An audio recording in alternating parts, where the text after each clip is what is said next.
اعوذ باللہ من الشیطان الرجیم بسم اللہ الرحمن الرحیم. بات ہماری آج درس پنجم میں ہے جو کلی اور جزئی کے نام سے ہے. مطلب واضح ہے، آج والا درس ہمارا اتنا مشکل نہیں ہے، اصطلاحات بھی کوئی اتنی سخت نہیں ہے.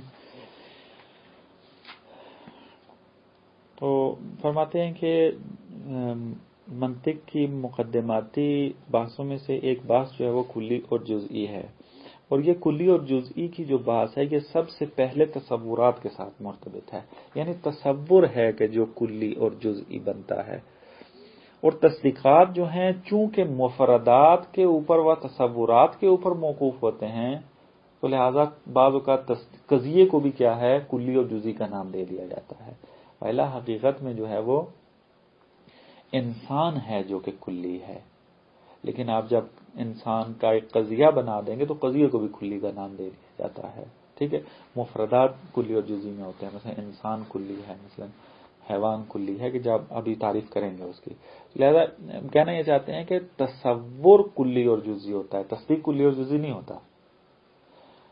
پھر تصدیق کو کلی اور جزئی بعض اوقات کیوں کہا جاتا ہے؟ اس لیے چونکہ تصدیق اس وقت تک ممکن نہیں ہے جب تک کہ تصور نہ کریں آپ. جیسے ابھی آپ کی خدمت میں عرض کر رہا تھا کہ قضیہ آپ تب بنائیں گے کہ جب اس کے جو کلمات ہیں ان کو آپ نے تصور نہ کیا. اس وقت تک آپ قضیہ نہیں بنا سکتے. مثلا انسان قائم ہے تو سب سے پہلے انسان کا تصور اور قیام کا تصور آپ کے ذہن میں ہوگا تو آپ کہیں گے کہ زید قائم ہے یا انسان قائم ہے.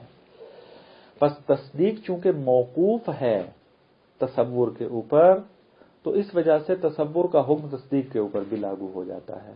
بس اولاً و بالذات تصور کلی اور جزئی ہوتا ہے، اور چونکہ تصور تصدیق کے اندر پایا جاتا ہے، یعنی تصدیق بدون تصور ممکن نہیں ہے، پس بعض اوقات جو ہے وہ تصدیق کو بھی کلی اور جزئی میں تقسیم کر دیتے ہیں. یہ ایک مطلب انہوں نے یہاں پر بیان کیا. پھر وارد ہو جاتے ہیں کلی اور جزئی کی تعریف میں.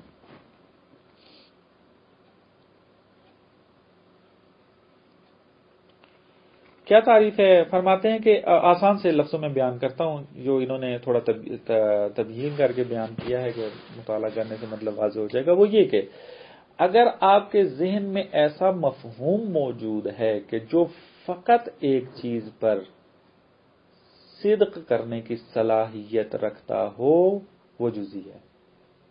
جیسے کہ مثلا میں آپ کا تصور رکھتا ہوں، آپ کا جو مفہوم ہے وہ فقط آپ پر صدق کرتا ہے، آپ کے علاوہ کسی اور پر یہ مفہوم صدق نہیں کر سکتا. بس آپ کا مفہوم، میرا مفہوم، اس کمرے کا مفہوم، یہ جو ایک خاص چیز سے لیا گیا مفہوم ہوگا یہ فقط ایک ہی چیز پر جہاں سے آپ نے لیا ہے اسی پر منطبق ہوگا. بس چونکہ ایک چیز پر قابلیت انطباق رکھتا ہے، ایک چیز پر فقط جو ہے وہ صلاحیت رکھتا ہے کہ منطبق ہو، تو لہذا اس کو جزئی کہیں گے. انسان جو ہے وہ کلی ہے، انسان کلی ہو جائے گا. انسان بھی تو ایک چیز پہ دلالت کرتا ہے نہ، وہ حیوان اور درخت میں سے انسان ایک چیز پہ دلالت کرتا ہے. ہاں درست ہے، لیکن ہماری بات جو ہو رہی ہے وہ اس اعتبار سے نہیں ہے کہ دو کلیوں کو آپس میں مقایسہ کریں. اگر دو کلیوں کو آپ مقایسہ کریں گے اور کہیں گے کہ انسان جو ہے وہ فقط انسان پر دلالت کر رہا ہے اور حیوان اس کے اندر مثلا شامل نہیں ہے، یا مثلا کوئی اور مفہوم بھی آپ لے لیں، تو وہاں پر اصطلاح جو ہے وہ یہ والی استعمال نہیں کرتے. درست ہے. یہ جو اصطلاحی تعریف ہے کلی اور جزئی کی، یہ مفہوم اور اس کے افراد کے درمیان مقایسہ کر کے کیا جا رہا ہے، نہ دو مفاہیم کے درمیان کے مثلا یہ دو مفہوم آپس میں کیا ارتباط رکھتے ہیں. درست ہے. تو لہذا ہم انسان کو اس کے افراد کی نسبت جب دیکھیں گے تو ہمیں یہ پتہ چل رہا ہے کہ یہ انسان کا جو مفہوم ہے وہ متعدد لوگوں کے اوپر قابل صدق ہے، صدق کر رہا ہے. ہم کہہ سکتے ہیں 1 ملیارڈ اگر انسان، 6 ملیارڈ اگر انسان موجود ہیں تو وہ سب کے اوپر صدق کر رہا ہے. سب کو ہم انسان کہہ سکتے ہیں چونکہ یہ قابلیت صدق موجود ہے اس کے اندر، لہذا یہ کلی ہے. اب ایک ایسا مفہوم ہے جس کا فرد ہی ایک ہے، اور ایک فرد سے زیادہ اصلا ممکن نہیں ہے، اور مفہوم کے اندر بھی صلاحیت نہیں ہے کہ ایک سے زیادہ مفہوم رکھے، ایک سے زیادہ مصداق رکھے.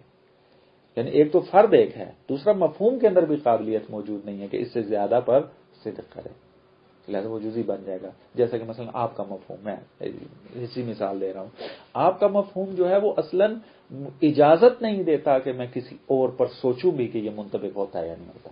کیونکہ آپ کا مفہوم آپ کے ساتھ مرتبط ہے، آپ کے تمام خواص کے ساتھ وہ مفہوم میرے ذہن کے اندر آیا ہوا ہے، تو لہٰذا فقط وہ آپ کے اوپر صدق رکھے گا. لہذا اس اعتبار سے کہ وہ فقط آپ پر صدق کرنے کی صلاحیت رکھتا ہے وہ جزئی ہو جائے گا.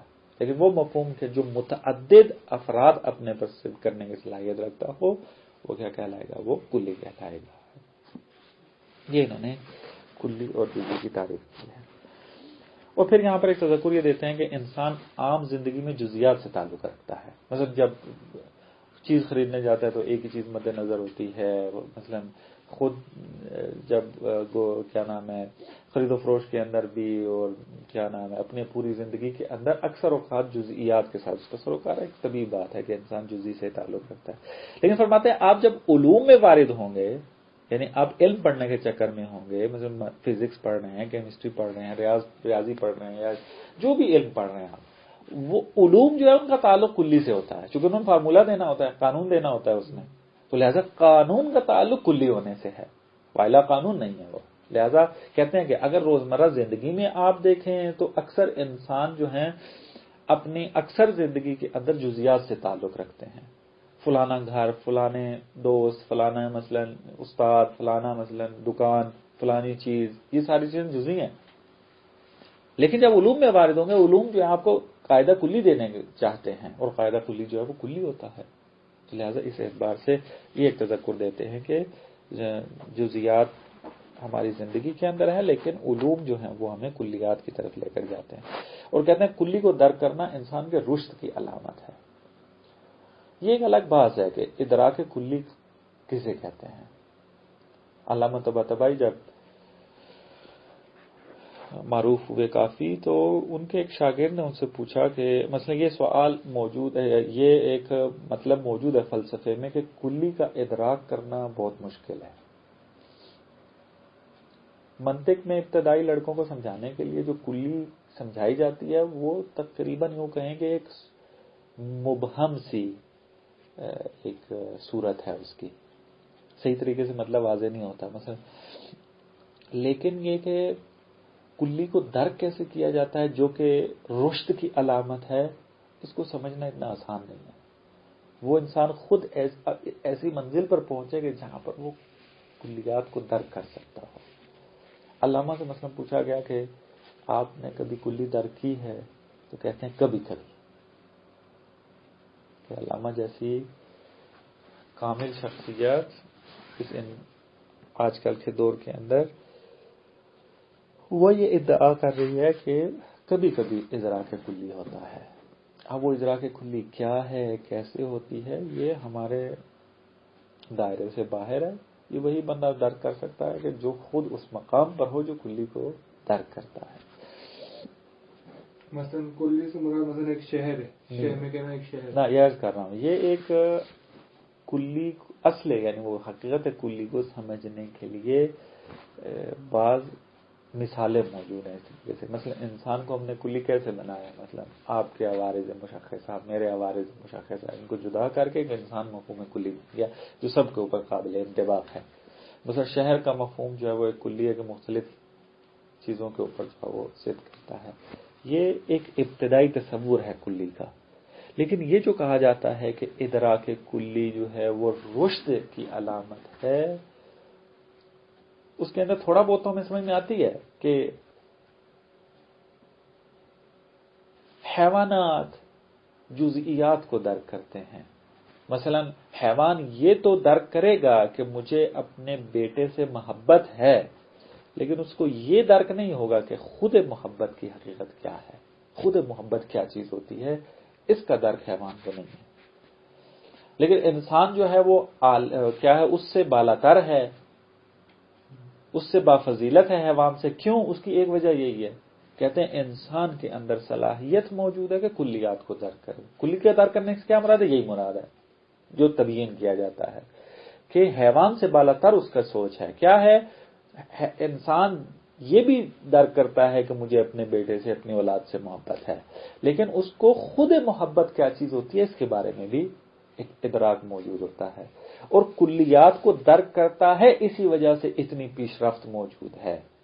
اتنی ترقی موجود ہے، انسان دن بدن جو ہے ترقی کی طرف جا رہا ہے، وہ کلی کو درک کرنے کی وجہ سے ہے، کیونکہ وہ رابطہ کلی کو کشف کر لیتا ہے، پھر اس کے ذریعے پھر مختلف مصادیق کو اختراع کرتا ہے، ایجاد کرتا ہے۔ اگر انسان فقط جزئی مورد میں رہے تو فقط یہی جان سکے گا کہ مثلا پنکھے کی تار کو مثلا اگر سوئچ میں لگا دیں، مثلا یہ کیا ہو جائے گا، روشن ہو جائے گا۔ وہ جزئی اگر ہوگا تو فقط وہ یہیں تک محدود رہے گا۔ لیکن یہ کیسے ہو سکتا ہے کہ پنکھا جو ہے وہ اگر سوئچ میں لگایا جائے روشن ہو سکتا ہے؟ اس کا جو تعلق ہے وہ کلیات کے ساتھ ہے۔ جو کلیات کو درک کرتا ہے، فارمولے مثلا درک کر سکتا ہے اس طریقے سے، وہ پھر پنکھے کے علاوہ بھی اور بہت ساری چیزیں اس قسم کی جو وہ ایجاد کرنا شروع ہو جائے گا۔ یہ ایک کلی کے عام تصور موجود ہے اس میں۔ لیکن یہ جو کہا جا رہا ہے نا کہ کلی جو ہے وہ تکامل انسان کے اندر دخالت رکھتی ہے، یہ والا معنی جو ہے نا، یہ ہر انسان اس کو درک نہیں کر سکتا۔ یعنی یہ جو میں نے مثالیں دی ہیں، علوم کی ترقی ہونا، یہ درست ہے کہ انسان کے تکامل کی علامت بن سکتی ہے، لیکن انسان متکامل ہو چکا ہے اس کے بارے میں تو دلیل نہیں ہے۔ اب کتنے ٹیکنالوجی کے اندر ماہر ترین انسان انسانیت سے گری ہوئی حرکتیں کرتے ہیں، بس تکامل نہیں پتا کیا انہوں نے انسانیت کے اندر۔ بس یہ جو کہا جا رہا ہے کہ ادراک کلی علامت رشد و تکامل انسان آج، جہاں اس کی ایک سادہ سی مثال یہ علوم میں ترقی کرنا ہے، وائلہ اس سے بالا تعالی خود انسانیت متکامل ہوتی ہے کلیات کو درک کرنے سے۔ وہ کیسے ہوتی ہے؟ وہ مبہم ہے، انسان خود اس مرحلے میں پہنچا ہو تو سمجھ میں آتی ہے۔ اور یہ مطلب تھا۔ اس کے بعد ایک بات آتی ہے کہ جو علم منطق میں ذکر ہوتی ہے نسب اربعہ کی۔ نسب نسبت کی جمع ہے، اربعہ تو وہی چار ہیں، یعنی چار نسبتوں کے بارے میں۔ یہ نسب اربعہ کب وجود میں آتی ہیں؟ فرماتے ہیں کہ یہی جو کلی جس کی حقیقت ہم نے جان لی ہے، جب ہم دو کلیوں کو ان کے اپنے افراد کی نسبت مقائسہ کریں گے تو یہ نسب اربعہ وجود میں آتی ہیں۔ مثلا ہمارے پاس دو مفہوم کلی ہیں، ایک ہمارے پاس مفہوم کلی انسان ہے اور ایک ہمارے پاس مفہوم کلی درخت ہے، درست؟ اب ہم دیکھتے ہیں کہ انسان کے جو افراد ہیں اور درخت کے جو افراد ہیں، ان کا آپس میں کوئی ربط ہے یا نہیں ہے؟ ہم جب تحقیق کرتے ہیں تو دیکھتے ہیں کہ انسان کا کوئی فرد بھی درخت نہیں ہے اور درخت کا کوئی فرد بھی انسان نہیں ہے۔ جب ہم دیکھتے ہیں کہ بھائی ان کا تو خارج میں کوئی آپس میں ربط ہی نہیں ہے ایک دوسرے کے ساتھ، ان کا کوئی تعلق نہیں ہے آپس میں، تو یہاں کہا جاتا ہے کہ مفہوم انسان اور مفہوم درخت کے درمیان تباین ہے۔ تباین یعنی کاملاً جدائی ہے، کسی ایک مورد کے اندر بھی یہ ایک دوسرے کے ساتھ ملتے نہیں ہیں۔ انسان انسان ہے اور درخت درخت ہے، کبھی درخت انسان نہیں کہلائے گا اور کبھی انسان جو ہے وہ درخت نہیں کہلائے گا۔ بس یہاں پر دو مفاہیم کلی، اپنے افراد کو جب دیکھتے، ان کے افراد کو دیکھتے ہوئے ہم نے کلی کے بارے میں یہ فیصلہ کیا کہ یہ دو مفہوم کلی جو ہیں آپس میں متباین ہیں۔ کس کی نسبت؟ افراد کی نسبت دیکھتے ہوئے۔ یہ دقت آپ نے کرنی ہے کہ یہاں پر مقائسہ افراد ہی کے ذریعے کیا جا رہا ہے، لیکن فیصلہ کہاں کیا جا رہا ہے؟ دو مفہوم کلی کے بارے میں، افراد کو دیکھتے ہوئے، کیونکہ درخت کا کوئی فرد بھی انسان کے اندر داخل نہیں ہے اور انسان کا کوئی فرد بھی درخت کے اندر داخل نہیں ہے۔ بس ہم مفہوم کلی درخت اور مفہوم کلی انسان کو کہیں گے یہ آپس میں متباین ہیں، یہ جمع نہیں ہو سکتے۔ بس ایک نسبت ہمارے سامنے آئی تباین کی،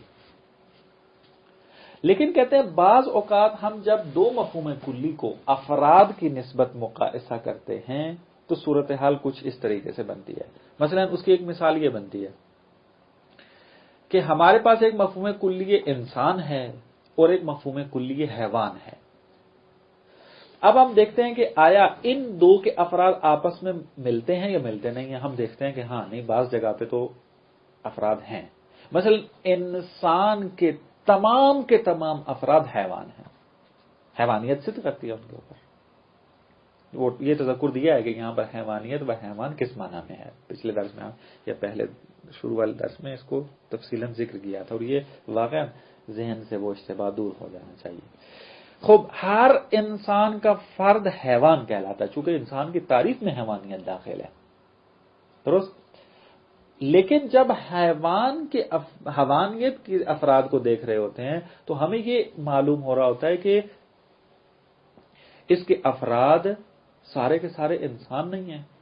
مثلا جن جن چیزوں پر حیوان صدق کر رہا ہے وہ سارے کے سارے انسان نہیں ہیں، لیکن جس فرد کے اوپر انسان صدق کر رہا تھا اس پر حیوان بھی صدق کر رہا تھا.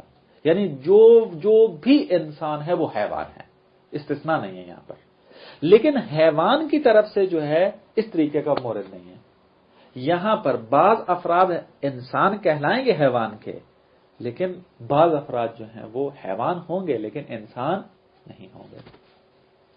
جب یہ صورتحال ہو تو کہتے ہیں یہاں پر جو مفہوم انسان اور مفہوم حیوان کے درمیان رابطہ ہے وہ عام خاص مطلق کا رابطہ ہے. عام کون ہے؟ حیوان. اور خاص کون ہے؟ انسان. یہ عام خاص مطلق ہے. یعنی عام انسان نہیں ہوگا، انسان بھی اور حیوان بھی نا. یہ مثلا یوں آ کر بیان کرتا ہے کل انسان حیوان، یہ قضیہ کلی ایک یہاں پر بنے گا. لیکن دوسری طرف سے کیا ہوگا؟ بعض الحیوان انسان، حیوان عام ہے انسان سے. کیوں؟ انسان کو بھی شامل ہے اور غیر انسان کو بھی شامل ہے. اس اعتبار سے حیوان عام ہے اور انسان خاص ہے. کیوں؟ فقط انسان والے موارد کو شامل ہے اور اس کے علاوہ باہر کسی بھی فرد کو شامل نہیں ہے. اس اعتبار سے یہ خاص ہے. پس مفہوم انسان اور مفہوم حیوان کے درمیان عام خاص مطلق کی نسبت بنے گی. تساوی نہیں بتایا آپ نے؟ نہ تساوی نہیں. وہی عرض کرتا ہوں، مثلا جو ذہن میں آ رہا ہے اس طریقے سے بیان کر رہا ہوں آسانی سے. یہ عام خاص مطلق کی مثال آپ کے خدمت میں عرض کی ہے. انسان اور حیوان کو جب اس کے اپنے افراد کی نسبت مقایسہ کریں گے تو عام خاص مطلق کی نسبت بنے گی. تساوی کیا ہے؟ تساوی مثلا آپ کرتے ہیں مفہوم انسان اور مفہوم ناطق، ان کو جب ان کے افراد کی نسبت مقایسہ کریں گے تو ہمیں تساوی نظر آتی ہے. کیوں تساوی نظر آتی ہے؟ اس وجہ سے جس کے اوپر بھی انسان صدق کرتا ہے اس پر ناطق صدق کرتا ہے، اور جس کے اوپر ناطق صدق کرتا ہے وہاں حیوان وہ انسان صدق کرتا ہے. انسان اور ناطق اس کے افراد مساوی ہیں، لہذا اس اعتبار سے یہ تساوی کہلاتا ہے چونکہ دونوں کے مفہوم ایک ہی فرد رکھتے ہیں. انسان کے جو افراد ہیں وہی ناطق کے افراد ہیں اور ناطق کے افراد وہی انسان کے افراد ہیں، لہذا متساوی ہیں، اس میں برابر ہے. ایک نسبت رہ گئی ہے وہ عام خاص من وجہ. عام خاص من وجہ کے اندر مثلا جیسے مثال کے ساتھ واضح کرتا ہوں، مثلا انسان لے لیں اور سفید لے لیں. اب اس میں مقایسہ کریں اس کے افراد کی نسبت. آیا جو بھی انسان ہے وہ سفید ہے یا نہ، بلکہ بعض انسان سفید ہیں، بعض انسان سفید ہیں. پس انسان کی طرف سے ہم نے دیکھا کہ یہاں پر عمومیت نہیں پائی جاتی، درست ہے. یہاں پر بعض افراد انسان کے سفید کے مفہوم میں شامل ہیں، یعنی سفیدی ان کے اوپر صدق کرتی ہے، سفید ہونا ان پر صدق کرتا ہے، لیکن بعض افراد کے اوپر. اب آتے ہیں ہم سفید کی طرف. آیا ہر وہ فرد کے جس پر سفید ہونا صدق کرتا ہے اس پر انسان ہونا بھی صدق کرتا ہے؟ نہیں. یعنی ہر وہ چیز کی جو سفید ہے وہ انسان ہے؟ نہیں، ایسا نہیں ہے. بلکہ بعض ایسے افراد ہیں کہ جو سفید بھی ہیں اور انسان بھی ہیں.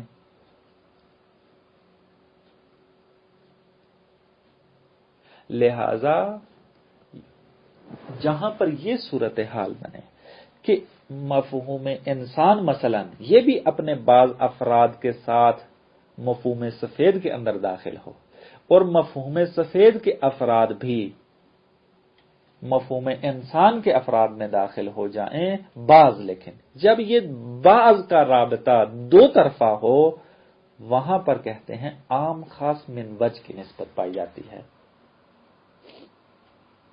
یعنی کیا مراد؟ یعنی ہر دو مفہوم ایک اعتبار سے عام ہیں اور ایک اعتبار سے خاص ہیں۔ انسان سفید کی نسبت خاص ہے چونکہ سفید جو ہے وہ انسان کو بھی شامل ہے اور غیر انسان کو بھی شامل ہے، اور سفید جو ہے وہ انسان کی نسبت خاص ہے چونکہ سفید جو ہے وہ بعض انسان کو شامل ہوتا ہے لیکن تمام انسان کو جو ہے وہ شامل نہیں ہوتا۔ بس اس اعتبار سے دیکھا جائے تو ایک وجہ کے اعتبار سے عام ہوتے ہیں، ایک وجہ کے اعتبار سے خاص ہوتے ہیں دونوں مفہوم۔ مثلا انسان کو اگر دیکھیں تو سفیدی کی نسبت کیا ہے؟ دیکھتا ہے عام خاص ہے چونکہ انسان فقط افراد انسان پر صدق کر رہا ہے، اور سفید جو ہے وہ انسان پر بھی صدق کر رہا ہے اور غیر انسان پر بھی صدق کر رہا ہے۔ اس اعتبار سے دیکھیں تو سفید عام ہے بعض جگہ پہ اور انسان کیا ہے؟ خاص ہے۔ لیکن سفیدی کے اس اعتبار سے دیکھتے ہیں کہ سفیدی جو ہے وہ انسان کے افراد کو شامل ہے لیکن فقط سفید افراد کو شامل ہے، اور انسان کیا ہے؟ سفید بھی ہے اور غیر سفید بھی ہے، لہذا اس اعتبار سے دیکھیں تو انسان عام بنتا ہے۔ اسی وجہ سے کہتے ہیں کہ من وجہ خاص ہیں اور من وجہ عام ہیں، یعنی من وجہ سے مراد یعنی ایک اعتبار سے، جس طرح کہ آپ کی خدمت میں عرض کر دیا۔ بس جہاں پر یا آسانی سے اس کو یاد کرنے کا طریقہ یہ ہے کہ اگر دو مفہوم دو طرفہ بعض صدق کرے ان کے اوپر، یعنی آپ کہیں کہ بعض انسان سفید ہیں اور بعض سفید انسان ہیں، دونوں طرف سے اگر بعض ہو جائے وہاں عام خاص من وجہ کی نسبت ہوتی ہے۔ عام خاص مطلق میں کیا تھا؟ ایک مفہوم میں تو بعض موجود تھا، مثلا حیوان کے بارے میں ہم کہتے تھے کہ بعض حیوان انسان ہیں، لیکن انسان کے بارے میں یہ نہیں کہتے تھے کہ بعض حیوان جو ہے وہ انسان ہے، بلکہ کہتے تھے کل انسان حیوان ہے۔ بس اس طریقے کا جو رابطہ ہوتا ہے اس کو کہتے ہیں عام خاص مطلق۔ عام خاص مطلق میں ایک طرف کل آتا ہے ایک طرف ایک بعض آتا ہے، یہاں پر یہ عام خاص مطلق ہے۔ جس طرف کل آتا ہے وہ خاص ہوگا، اور جہاں بعض آتا ہے وہ عام ہوتا ہے۔ بعض اسی لیے آتا ہے چونکہ وہ اور افراد کو بھی شامل ہوتا ہے، اور تساوی میں مطلب واضح ہے کہ دونوں طرف کل آئے گا۔ تمام انسان ناطق ہیں، تمام انسان جو ہیں وہ ناطق ہیں اور تمام ناطق انسان ہیں۔ تباین کے اندر کیا ہے؟ وہاں سالبہ کلیہ ہوتا ہے دونوں طرف سے، یعنی کوئی بھی انسان درخت نہیں ہے اور کوئی بھی درخت انسان نہیں ہے، یہاں سالبہ کلیہ دونوں کی طرف سے ہوتا ہے۔ یہ نسب اربعہ بیان کی گئی ہیں کہ جو کافی حد تک ہمیں اپنے ان معلومات کے بارے میں کیا ہے منظم کرنے کے لیے اور مطلب کو سمجھانے کے لیے بہت جگہ پر یہ بحث استعمال ہوتی ہے۔ مثلا آپ کسی بھی علم میں چلے جائیں گے، جب یہ پوچھا جائے گا ان دو مفاہیم کا آپس میں کیا رابطہ ہے تو انہی چار میں سے کوئی ایک جواب دیا جائے گا، یا کہیں گے یہ آپس میں متساوی ہیں، یا کہیں گے یہ آپس میں عام خاص من وجہ ہیں، یا کہیں گے یہ عام خاص مطلق ہیں یا متباین ہیں۔ وہ فقط یہ نام لیں گے۔ منطق میں اگر یہ مسئلہ کلیئر ہو جائے گا تو آپ کو رابطہ خود بخود سمجھ میں آ جائے گا، تبیین کرنے کی اور توضیح دینے کی ضرورت نہیں ہوگی۔ بابا تباین سے کیا مراد ہے، عام خاص من وجہ سے کیا مراد ہے، وہ یہیں آپ نے حاصل کرنا ہے، یاد کرنا ہے۔ جب دوسرے علوم میں آپ جائیں گے یا منطق میں فلسفے میں جائیں گے، آپ دوسرے جائیں گے، وہاں فقط یہ بیان کیا جائے گا، مثلا یہ کہا جائے گا فلانا مفہوم فلانے مفہوم کے ساتھ جو رابطہ ہے اس کا عام خاص من وجہ کا ہے، بس تفصیل نہیں دے گا۔ تفصیل کیا آپ نے منطق میں جب پڑھی ہوگی تو اسی پر اکتفا کرے گا کہ آپ چونکہ منطق میں پڑھ کے آ چکے ہیں، لہذا یہاں فقط آپ کو اشارہ کرنا ہے، باقی آپ نے مطلب خود سمجھنا ہے۔ تو لہذا یہ بحث جو وہ اہم ہے، اس کے ملاک حفظ ہونے چاہیے تاکہ کوئی بھی سوال کرے فوراً کلیکشن کر لے، کس طریقے سے عام کا مطلق بنے گا، کس اعتبار سے عام خاص من وجہ بنے گا، یہ چیزیں ملاک اس کے اپنے ذہن میں سوچ کر جو ہے وہ انسان بنا لے تو یہ مطلب واضح ہو جاتا ہے۔ آخری بات جو اس درس کی آسان ہے، یہ بھی اس کو ذکر کر کے درس تمام ہو جائے گا، وہ یہ کہ منطق کی ایک اہم ترین بحث جو مقدماتی بحث شمار ہوتی ہے وہ کلیات خمس ہے۔ کلیات یعنی کلی، اور خمس یعنی وہی 5 کے معنی میں ہے، یعنی ہمارے پاس 5 قسم کی کلیات موجود ہیں۔ اس کے بارے میں بحث موجود ہے۔ یہ بحث کیوں اہمیت کی حامل ہے؟ چونکہ ہم جب باب تعریف میں داخل ہوں گے تو باب تعریف کے اندر یہ تمام مفاہیم اخذ ہیں۔ اچھا، یہ انہوں نے جو نسب اربعہ کی بات کی تھی، اس کا کیا ربط ہے موضوع سے؟ مطلب کلی اور جزئی کے موضوع سے کیا ربط ہے؟ ہاں، چونکہ دو مفاہیم کلیہ کو ہم اس کے افراد کی نسبت مقایسہ کر رہے ہوتے ہیں۔ مثلا ہم نے حیوان اور انسان کے درمیان رابطہ کشف کرنا تھا تو انسان بھی کلی ہے، حیوان بھی کلی ہے، یعنی کلی کے درمیان رابطہ جو ہوتا ہے نا، وہاں پر نسب اربعہ موجود ہوتی ہیں۔ وإلا جزئی تو جزئی ہے، وہاں پہ ارتباط قائم نہیں ہوتا۔ درست ہے، جزئی مثلا آپ کا مفہوم آپ پرسید کرتا ہے، میں کس سے ارتباط قائم کروں؟ نہیں ہو سکتا۔ درست ہے، اس اعتبار سے اب یہ کلی کے مثلا منطق کے اندر کلی کے بارے میں بحث ہوتی ہے، جزئی کے بارے میں نہیں ہوتی۔ اور انہوں نے 2-3 چیزیں بتائی، یہ بھی کلی کے بارے میں بتایا، یہ 4 نسبت ہے، یہ بھی کلیات خمس بتا رہے ہیں، تو انہوں پھر جزئی کے بھی احکام بیان کرتا ہے علم منطق، اس کے الگ احکام ہیں، اس کو بیان نہیں کیا یہاں پر۔ وہ مثلا آپ متن مظفر میں جائیں گے، وہاں آئے گی جزئی حقیقی کسے کہتے ہیں، جزئی اضافی کسے کہتے ہیں، مثلا اس طریقے کے یہ ساری باتیں اس میں آ جائیں گی۔ لیکن یہ ہے کہ کلیات ہمارے بحث جو ہے چونکہ علوم کے ساتھ ہے، اور علوم میں عرض کیا کہ کلیات سے زیادہ بحث ہوتی ہے، تو لہذا کلی بحثیں جو ہیں وہ زیادہ مورد منظر ہوتی ہیں۔ جزئی بحثوں کا تعلق بہت کم ہوتا ہے، اس وجہ سے اس کو زیادہ تبیین نہیں ہوتا، یعنی اس کے احکام بھی اتنے زیادہ نہیں ہیں۔ بہرحال ہماری بات ہے اب یہاں سے کلیات خمس کے بارے میں۔ یہ بات انتہائی اہم کیوں ہے؟ اس وجہ سے کہ ہماری بات جب باب تعریف میں جب ہم ایک چیز کو تعریف کیسے کرتے ہیں، ان کے قواعد جب پڑھنا چاہیں گے، اقسام تعریف میں جب وارد ہوں گے، تو یہ والے مفاہیم وہاں پر اخذ ہوں گے۔ ویسے تعریف کی جب قسم کی جائے گی کہ تعریف جب وہ حد تام ہے، رسم تام ہے، ویسے اس قسم کی بات سے جب کریں گے تو اس کے ملاک میں یہ والی چیزیں آئیں گی، یہ مفاہیم آئیں گے کہ جو ابھی ہم پڑھنے لگے ہیں ویسے اس کے اندر آ کر۔ تو لہٰذا اس اعتبار سے چونکہ باب تعریف ہمارے موضوع کا حصہ ہے، عرض کیا تھا علم منطق کا موضوع کیا ہے؟ معرف اور حجت، یعنی باب تعریف اور باب تصدیقات، استدلال اور معرف باب تعریف۔ تو لہذا باب تعریف ہمارے موضوع کے اندر شامل ہے، اصلی بحثوں میں شامل ہے، لہذا اس کو سمجھنے کے لیے کلیات خمس کی بات انتہائی ضروری ہے۔ منطق ارسطو جب تدوین ہوئی تھی اس وقت یہ والی بات موجود نہیں تھی۔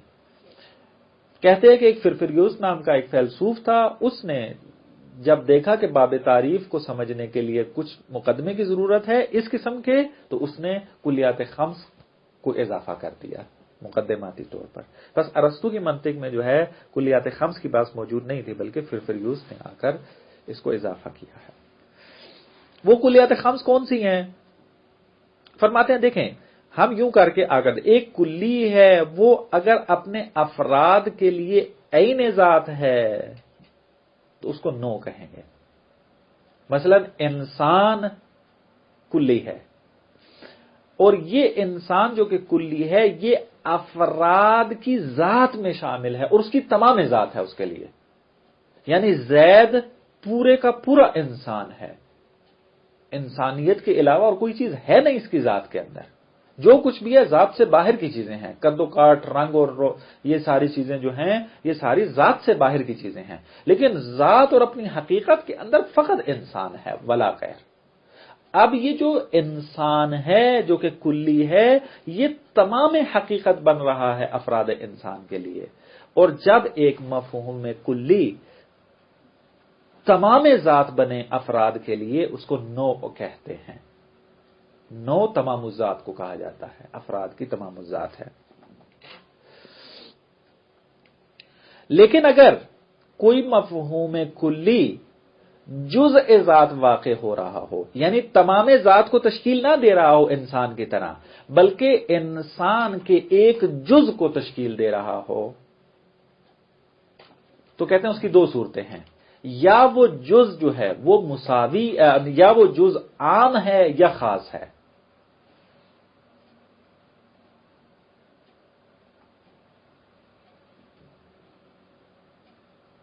ہاں، یا عام ہے یا مساوی ہے۔ عام کیسے ہے؟ مثلا حیوان انسان کی تمام ذات کو تشکیل نہیں دے رہا ہوتا، کیونکہ اگر حیوان انسان کی تمام ذات کو تشکیل دے رہا ہوتا تو وہ حیوان ہوتا، انسان نہ کہلاتا۔ بس تمام ذات کو تشکیل نہیں دے رہا ہوتا، بلکہ بعض ذات کو تشکیل دے رہا ہوتا ہے. کیوں؟ اس وجہ سے کہ انسان مرکب ہے حیوان سے اور ناطق سے، تو اس کا ایک جز حیوان ہے. پس انسان کی جو حقیقت ہے، انسان کی جو ذات ہے، وہ ایک جز اس کا حیوان ہے. اور یہ حیوان ایسا جز ہے جو عام ہے. عام کیوں ہے؟ جز ذات ہوتے ہوئے عام ہے. کیوں؟ اس وجہ سے جس طریقے سے حیوانیت انسان کی ذات میں شامل ہے، غیر انسان کی ذات میں بھی شامل ہے. مثلا جو بقر ہے اس کو بھی آپ حیوان کہتے ہیں، غنم ہے اس کو بھی آپ حیوان کہتے ہیں. یعنی جتنے بھی جانور ہیں ان کو آپ حیوان کہتے ہیں. بس جس طریقے سے حیوانیت کا اطلاق جو ہے ان جانوروں کے اوپر ہوتا ہے، اسی طریقے سے انسان کے اوپر بھی اطلاق ہوتا ہے. بس اس اعتبار سے یہ جزء عام بنتا ہے، لیکن ہے جزء ذات. کیوں؟ چونکہ ذات انسان کو تشکیل دیتا ہے. یہ انسان کی ذات کے اندر شامل ہے حیوانیت. بس جزء ذات ہوتے ہوئے جزء عام ہے. یعنی ہم ذات کی انسان کی ذات میں شامل ہے، ہم انسان کے علاوہ کسی اور کی ذات میں بھی شامل ہے. اس اعتبار سے عام ہے. اس کو جنس کہیں گے. جنس جزء ذات ہوتی ہے لیکن عام ہوتی ہے، جس طرح کی حیوانیت ہے. اور اس طریقے سے باقی اور مثالیں جنس کی آپ بنا سکتے ہیں. اگر جزء ذات ہو ایک مفہوم کلی ہو لیکن مساوی، تو اس کو فصل کہا جاتا ہے. مثلا ناطقیت، ناطق ہونا جزء ذات ہے، کیونکہ اس کا انسان کی حقیقت دو جز سے مل کے بنتی ہے، حیوان اور ناطق سے. ایک جز اس کا حیوان ہے اور ایک جز اس کا ناطق ہے. بس ناطق جزء ذات ہے. لیکن افراد کی نسبت تساوی پائی جاتی ہے. یعنی جس پر انسان صدق کرتا ہے اس پر ناطق بھی صدق کرتا ہے، اور جس پر ناطق صدق کرتا ہے اس پر انسان صدق کرتا ہے. بس یہ جزء مساوی کہا جائے گا. اس کو جزء ذات ہے لیکن جزء مساوی ہے. مساوی و جنس نہ، تساوی جو ہے وہ افراد کے اندر، تساوی افراد کی نسبت ہے. جو افراد انسان ہے وہ افراد ناطق بھی ہیں. اس اعتبار سے تساوی ہے. جز ہے چونکہ انسان کی ذات کو تشکیل دینے میں مختلف اجزاء درکار ہیں، ان میں سے ایک ناطق ہے.